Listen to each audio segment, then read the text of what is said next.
Welcome to Happy Talks with Dr. Alice and Donovan.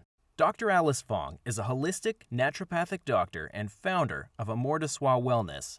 And Donovan Jensen is a software engineer and founder of HowToHappy.com. Together, they're out to cause more happiness in the world. Hello, everyone. Welcome to Happy Talks. My name is Dr. Alice, and this is my awesome co-host, Donovan. And today we have a very special guest, Michele Blood, who teaches others how to live a mystical life and experience divine oneness, which is the true heart of genuine happiness, success, and purpose in one's life. Please welcome Michele. Thank you so much for joining us today. Hi, Dr. Alice. Hi, Donovan. Great to see you guys. I love what you do. Yeah.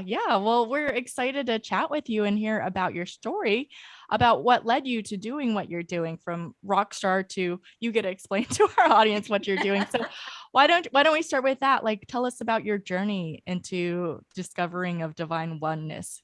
Oh, it's bizarre, unique, amazing. It proves that anything is possible for anyone. I'm from Australia, so g'day, everyone. Awesome. And I was a rock singer. I was actually a singer since the age of 5 on TV, but I had a great band. We toured at one stage for 7 years nonstop. We worked with the most amazing international bands as well, had videos out. My life was fantastic. I thought it was fantastic. I didn't realize that I was going to have a near fatal car accident, which would change the total trajectory of my purpose and my life, because I managed the band. I wrote the songs. We had thousands of people come to see us every night. So I loved it. I had worked hard to get there. Anyway, so at one night coming home from a gig, 12-hour drive with the truck driver, all the musical equipment in the back of the truck driver fell asleep, went into a pole. And as the person sitting, in the truck with him, all the musical equipment, speakers and stuff went into my back. Oh my goodness. goodness. So I won't say all the horrific things that I went through for months and months and months in the hospital, because I don't want anyone to, miss their breakfast, lunch, or dinner, depending on where you are in the world. But what happened to me was amazing. Someone put on this tape by Napoleon Hill speaking, the book Think and Grow Rich, that very old book. And that is what changed my life. Now, why would a female rock singer in Australia be listening to some bloke talking about entrepreneurs, millionaires in America in the 20s? Why would that change my life? Well, to wrap it up very quickly, what happened was, when Napoleon Hill was speaking about his little baby boy was born with no hearing whatsoever. And so he would go into the little boy's room every night and do these affirmations. You can hear perfectly, just this amazing stuff I'd never heard of before. And I was like, oh my God, the little boy ended up having 30% hearing by the time he was 5, went on to become a super successful person in the hearing aid industry. So I said, okay, there's something within me that believes that these affirmations, auto-suggestion works. So I'm going to do an affirmation. I'm going to say it over and over again. He said, you've got to emotionalize it for the affirmation to work. Otherwise, it will just be spat out, short-term memory. The doubting mind won't believe it. So it won't plant itself in the treasury of the subconscious mind, because the mind is very, very powerful. So I did it for a couple of weeks, but then I just didn't believe it, because the doctors are saying I probably never walk again. If I did, I'd have permanent limitations. So I didn't believe it. The doubting mind threw it out. But then I had the epiphany. Do you want to know what it was? Of course, yes. I'm a singer-songwriter. Can you get a jingle or a song out of your head if you hear it enough? It's so quick. Lyrics go into the left side of the brain. And this has all been proven. Johns Hopkins Hospital, all these studies have been done now. But back then, there was nothing like that. This is the late 80s. And the music, the melody goes into the right brain. So that's why kids can learn their ABC so quickly, because they're singing them. So I decided to sing it. I had a little cassette recorder I always had in case I got a songwriting idea. And I just started singing, I am healed, I know I am. I love myself, I am my friend. Over and over again onto the tape. To make a long story short, we can go into the details in a minute. that was the first time anyone had done affirmations with pop music. I went on to have great success globally. My biggest audience was 50,000 people since. Now I've got albums, songs for success, songs for motivation, self-esteem songs for kids. Work with Dr. Deepak Chopra, Bob Proctor, Wayne Dyer, you name it. Wow. 26 different countries. And I just love what I do. I've written over 80 books, CDs, albums, videos, teaching all of these different methods now, not just the affirmation songs. That's a great place to start. And now you can chime in. Yeah, I think there's a ton of interesting parts of your history that we could touch on. I want to continue to hone in on sort of this affirmations piece because I think a lot of people have sort of a mixed experience with affirmations. And kind of what you were saying, you mentioned something extremely important, which is you have to have some sort of emotional resonance with affirmations for them to land at all. This is just a little bit of my story, but when I first heard of affirmations, right, I tried them for a month or two. And it was some phrase that I had picked up. And, I didn't know any different. I had just been introduced to it. And I was repeating it verbatim. And it was something about like being a king amongst people, whatever. The details don't matter. It did not resonate with me at all. And so, at the end of that period, I thought like, you know what, this stuff doesn't really work. And it wasn't until later that I had gotten, a different perspective and said, write your own affirmations or find some that actually resonate with you, that you actually believe to some degree. And that's been much, much higher impact for me. So on that same sort of note, I'd be curious, you touched on it a little bit, but to hear a little bit more around your journey of sort of having affirmations not really connect versus connect, and what you think made the difference. Like, did you change the words? Do you think it's just because you swapped it into singing that made it connect with something that you were already passionate about? Or what did that journey look like for you? Well, we found out now that you just listen to the affirmation songs that I've been creating. People have downloaded my songs, the Magnet to Money song, like millions of times globally, because it's a song. It goes straight into your subconscious mind. You do not have to emotionalize it at all. It goes straight into your subconscious mind. And so that's why I ended up I had miraculous healing. Journalists in Australia found out about my healing, and they started inviting me to sing these affirmations and talk about my healing in front of thousands of people, working with Bob Proctor, Wayne Dyer, all of these people globally. I'd never heard of them because I was in the rock and roll area. Yeah. They weren't in my periphery. But Bob Proctor from The Secret, when he heard it, he said, I didn't want some singer. He said, but I've never seen an audience be uplifted so quickly. They're just singing along with me. We've got the lyrics in the background, very, very simple pop songs, but very well recorded, of course, because I'm a professional. And he said, because I've been teaching this my entire life, and I was doing the affirmations and Think and Grow Rich for years, and it took a long time, but then it started working. He said, because your doubting mind he said, this is amazing. He said, you know that this is an entire brain experience. You know how this works. And I said, actually, I do, which is why I'm healed, which is why I'm making like 500 times more than I was making as a rock singer, which is why I'm touring the world, and which is why you want me to work with you worldwide now, don't you? And he said, yes, I want you at every event I ever do. And so, so many, Brian Tracy, all of these people use my affirmation songs. They just listen to them themselves. And we've got something for I've got hundreds of songs. We've got them for kids. We've got them for self-esteem, for success, for persistence, for being a magnet to money. So many different styles and so many different types of affirmation rock songs. And you just have to listen to them. You don't have to sing along. If you do, it changes your vibration. The way I created the songs in certain keys, all positive keys, no negative keys, so that, major, in other words, major keys, so that it changes your entire vibration. But the studies that have been done on music and affirmations is absolutely incredible, because if anyone even does their own affirmations like Donovan wanted to, but then if you do it with some music underneath, so you have a left and right brain experience, even if you just speak it, but record it with music underneath it, then it will go straight into your subconscious mind. You can't get it out, and that's what you want. Yeah. Yeah. No, I love that you used your gifts and your talents and combined it with the affirmation work because that's so powerful.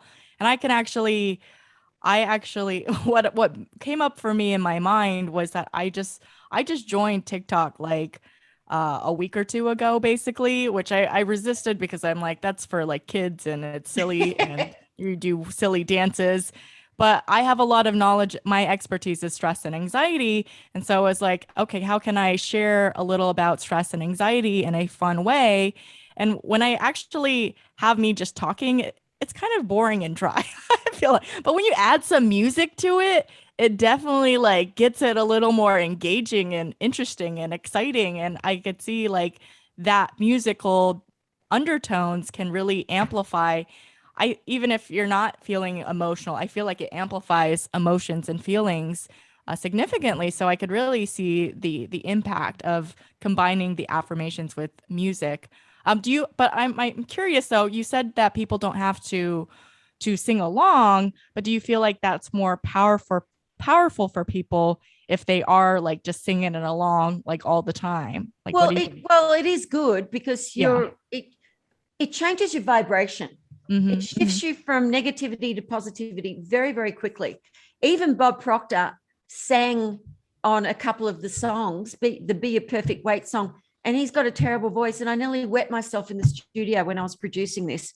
And Mm-hmm. I said, why did you do that? And he said, because I want people to know that if they sing along as well, it's so much fun. It shifts their vibration even more Mm-hmm. to the positive. And it was just hysterical because he just thought, you don't have to be able to sing. But the thing is, like jingles, advertising agencies spend billions a year on jingles because they're smart. Mm-hmm. They know once you listen to their jingle, you cannot get it out of your head for the rest of your life. You'll always remember their product with that particular jingle.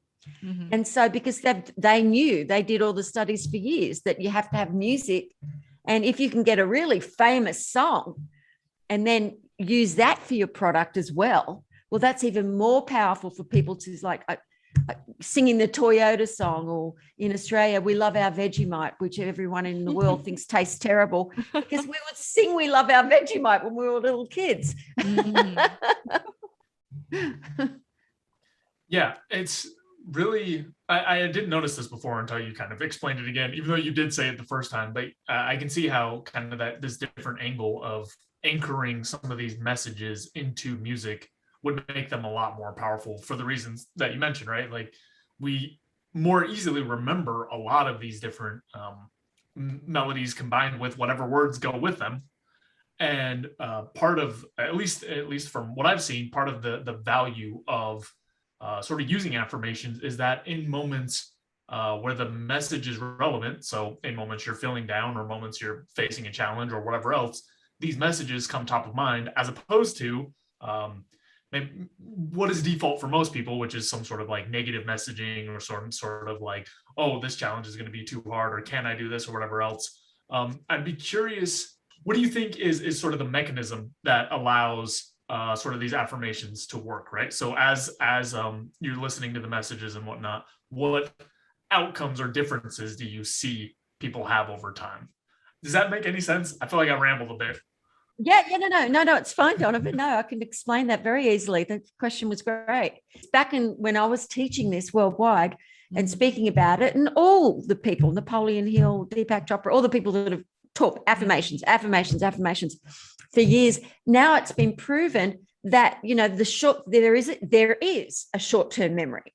There is a long-term memory. And if your doubting mind, your frequency, we all have a frequency. This is fact now. It's not woo-woo Woodstock talk anymore. We all have a vibratory frequency, and you can feel it. If you walk into the room where someone's been very high, positive sort of person, you can feel the joy, the happiness in the room, even if you've never met the person.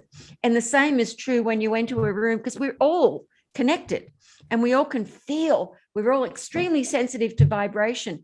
So that frequency, you have to get the message into the subconscious mind before the doubting mind has a chance to throw it out of the mind. That's why I used to always have a tape recorder with me, because I would get this idea for a song or a melody, and if I didn't sing it, onto the tape recorder, I would forget it. It'd go out of my short-term memory because it hasn't entered the long-term memory yet. It hadn't become a synopsis to, kick off and be wired into the brain. And so this is why doing it this way is so powerful. And as I said, millions of people all over the world have downloaded my songs. And we have thousands upon thousands of testimonials from transformational, huge leaders like Jack Canfield from Chicken Soup for the Soul. I mean, I just did a show with him last month. And because they all use my affirmation music for themselves as well. And it's like, there's one song that's Step by Step, I Climb the Ladder to Victory. There's another one called Persistence that Bob Proctor actually helped write with me, the lyrics. And that goes up higher and higher, another key change. And you keep hearing it. And the music's great, really, really great music. And then you're just like, wow, then it's there. I will persist until I succeed. I am now throwing down all obstacles in my way. You hear this being sung and going up, and people just love it. And it's really, really works. Well, it's been proven it works 300 times faster than attempting to emotionalize an affirmation. But I also believe in visualization. I believe there's many, many methods, meditation. I just think doing the affirmations to start with is a great way to raise your vibration and to be more positive and more confident. And then you can go deeper.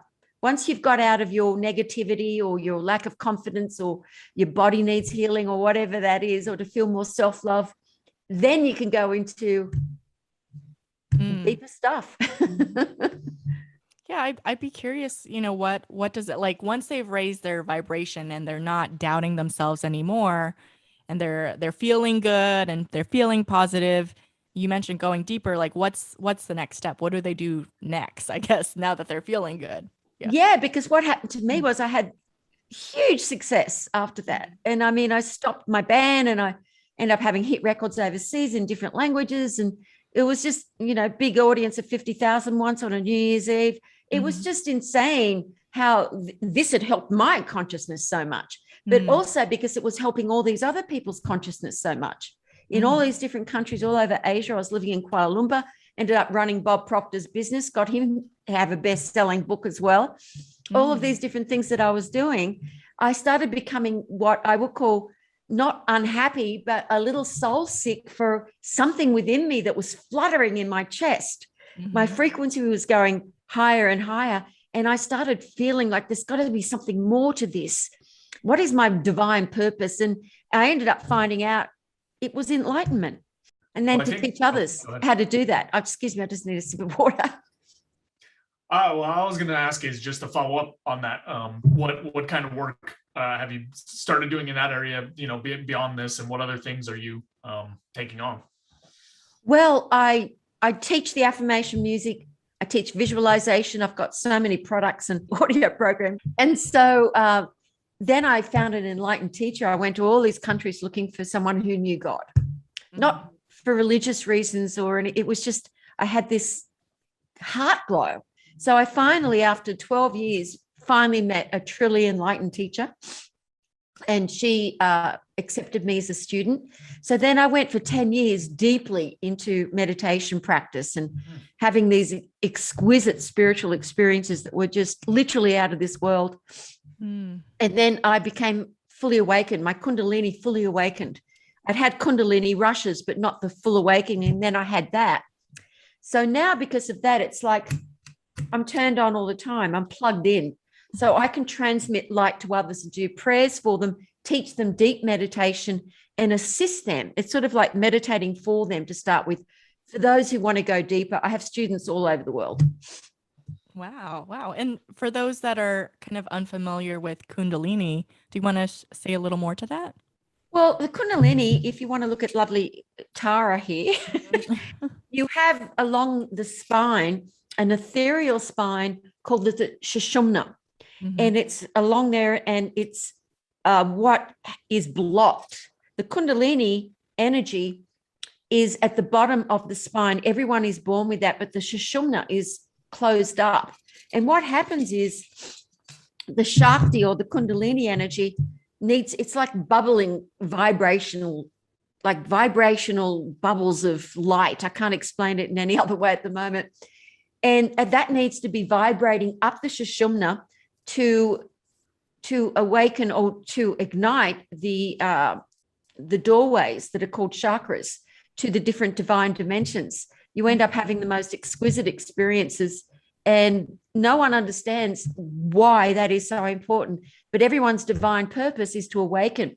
Now, when an enlightened teacher transmits light to you, they are connecting you to your divine presence. When most people, they've got this beautiful diamond, for example, metaphorically, of course, and just like say that's your divine presence, that's your soul, and it becomes blocked with all the negative emotions and over emotional things that people feel in their ego, and it becomes blocked, and people can't feel that light anymore within them, and they don't have really strong intuition because that needs to be clear.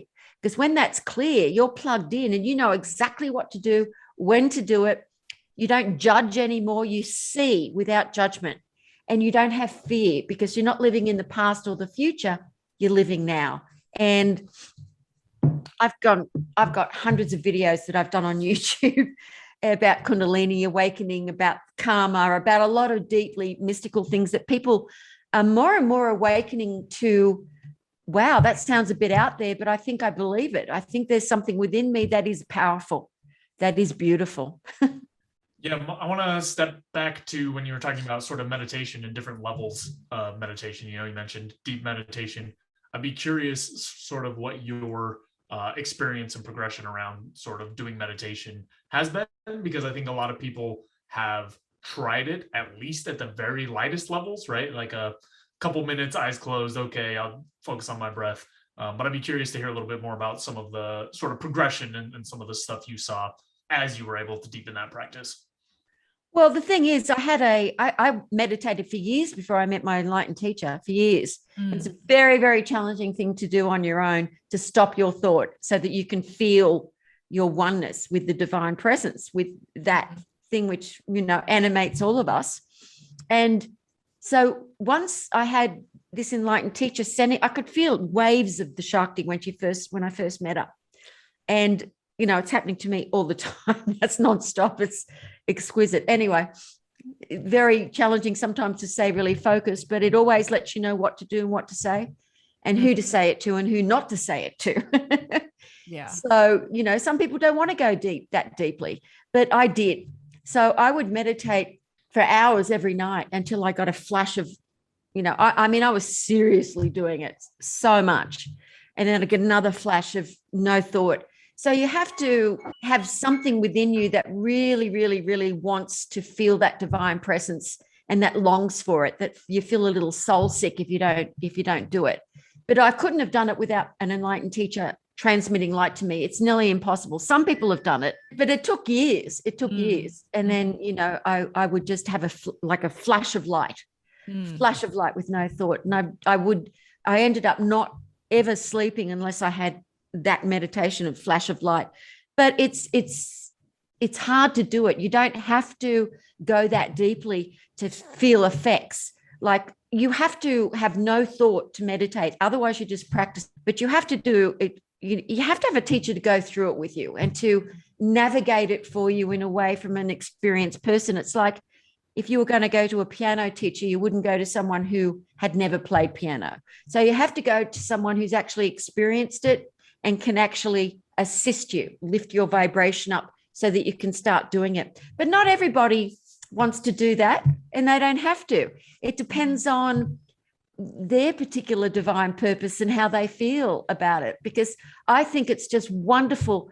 I found it so joyful, and I'm so grateful whenever I see someone that was really depressed, who had been through heartache or some sort of physical aggravation through whatever means, and then see them happy, and then to see that change. That is what sets me on fire, because I know that it's possible for every person. The mind and the senses are telling us what to do and how to feel, when we can go beyond that and beyond the doubting mind and then find this inner joy.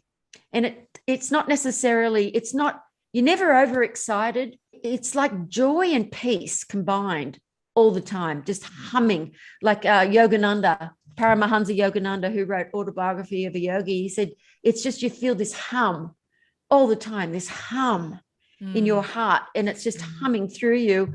And no matter, he said, I could work in a pineapple factory and I'd still be in bliss. And that's what it's like.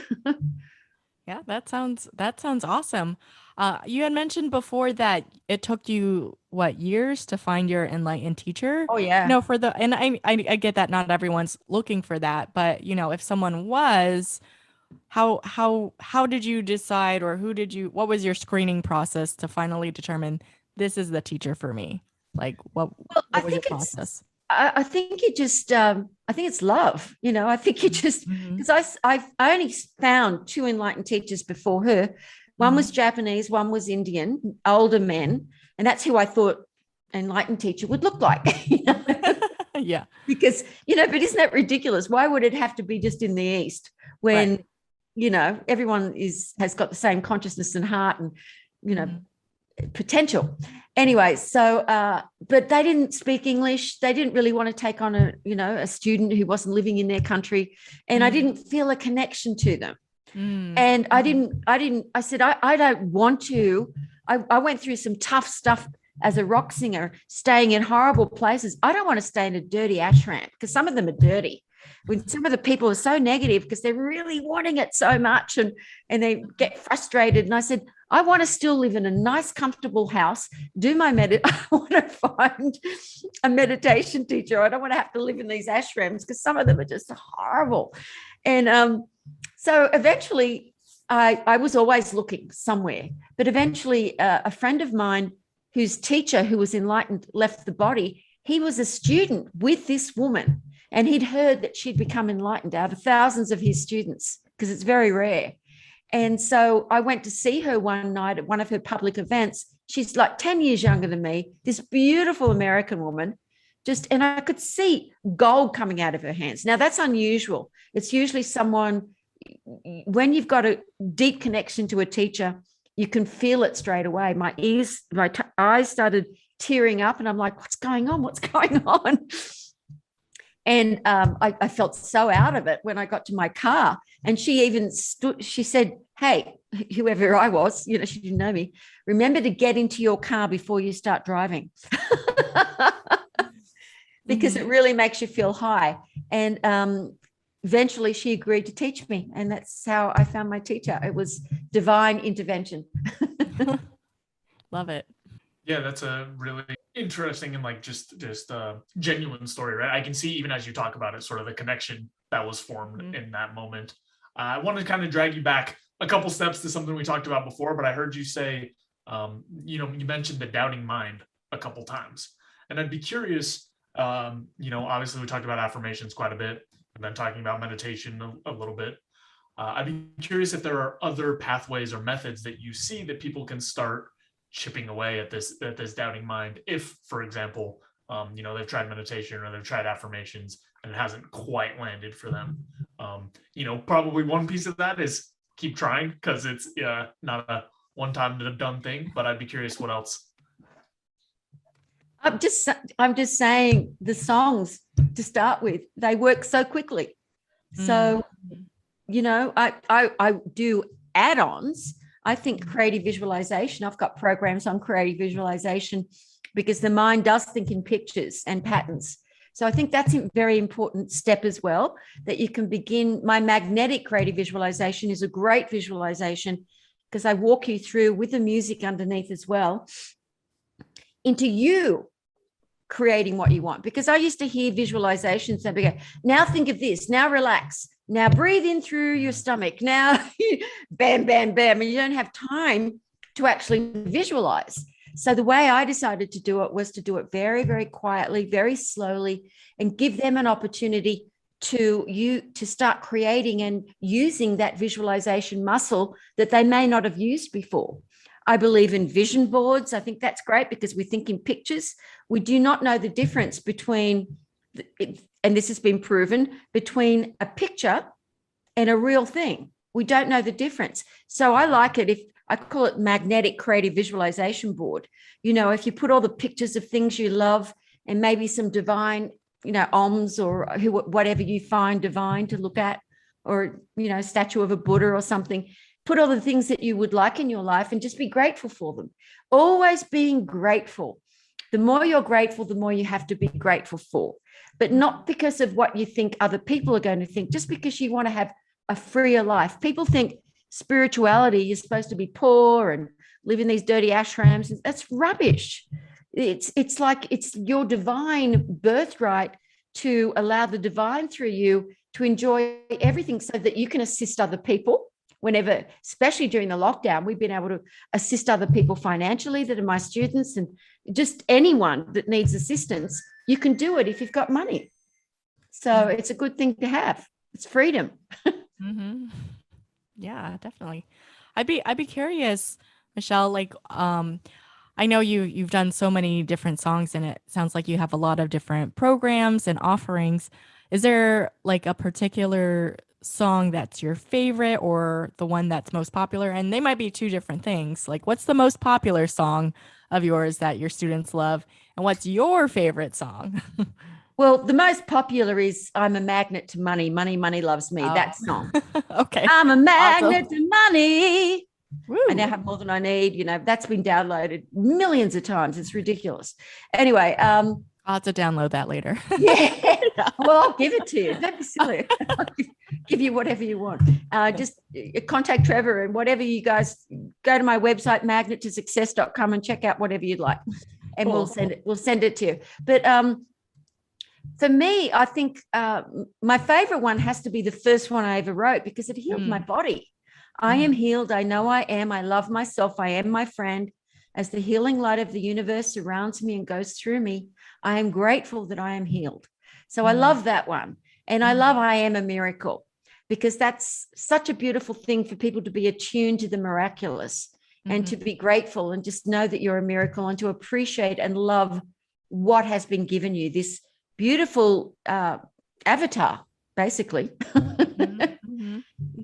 So yeah, but I've got so many. I mean, I love the Persistence song that Bob Proctor and I wrote together, because it really makes you go, whoa. And I love Risk, that Bob and I again wrote. Take a risk, because it sort of gets you to not be fearful about something. And like Bob always talks about, jump over that terror barrier. And the only reason people have a terror barrier or a doubting mind is because they haven't done that thing yet. So they're just a little afraid. Will it happen? Will it not happen? And so I say to people, look, you won't know unless you do it. So jump into that creative plane of life and just go for it. You have nothing to lose. If you haven't done it, it's not going to happen. If you do it, it could happen. So if people can believe, even if they don't believe it's possible, if they can say to themselves, well, it hasn't been proven that it's impossible because other people have done it. So therefore, I am a miracle and it is possible for me. But that was a good question. I don't think anyone's ever actually asked me that question in all these years. Oh, really? Which is my favorite. No, which is my favorite song. I want to know. Nobody. They've never asked me. That's funny. Well, obviously the affirmations have healed you in a way. Oh, yeah. So it's like, I'd be curious, which one like is your favorite is always the thing. But that's good to know. Yeah, I'll have to check out that song too. Great. Well, was there anything else you'd like to share, or is there anything you'd like to plug with our audience before we wrap up for today? Yeah. Well, Dr. Alice, what we did, my team and I, we put together something phenomenal. We put together The Magic of Affirmation Power, the latest book, Michele's Magnetic Visualization program, audio program. This is all MP3s. The Songs for Success album, the worldwide Zoom event where you meet people from all over the world and you get to mastermind together and meditate, learn meditation, and also a month in the mystical experience for free as a student, just to see if you like it, just to start learning about your affirmations. All of that is valued at over $300 for just $10. And all they've got to do is go to, Jack Canfield just thought it was insane. Anyway, mydivinesuccess.com / for you guys, Happy Talks for your audience. And so they can experience all of that for just $10. I think it's good energetically just to pay something, because I think people feel better when they've been given so much. I found that when I was doing everything for free, people would not always listen to it because they hadn't invested anything emotionally or anything into it. But just $10, pretty cool. Yeah, that's a great offer and great deal. So everyone check that out. We'll put the link in the description for anyone that's interested.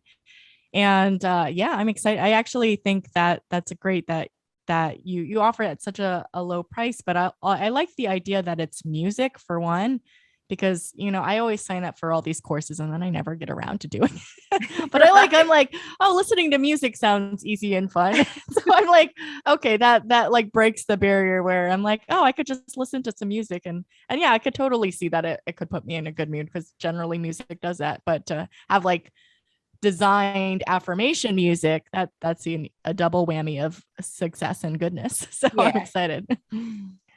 Awesome. Well, thank you, Michele, for joining us today. Well, I really appreciate you and Donovan so much with what you're doing to bring positivity to the world, because the world has to have positivity. It has to survive, to feel that love and connection for each other. It is very real. Everyone has the power within them to be shifted, to something positive and happy. And it's a very deep thing, happiness. It's not some lighthearted pretend thing. It's a very deep, very real thing, true happiness. So God bless you both for doing that. Yeah. Well, thank you again. It's been an honor to have you on our show. Thanks so much for watching. If you enjoyed this video, be sure to like it and then go and subscribe to my channel and ring the bell so you get notified when the next video comes out. If you check out in the description below, go to my website where you can get my free fast and easy guide to stress relief. Thanks again for checking us out, and we'll see you next time.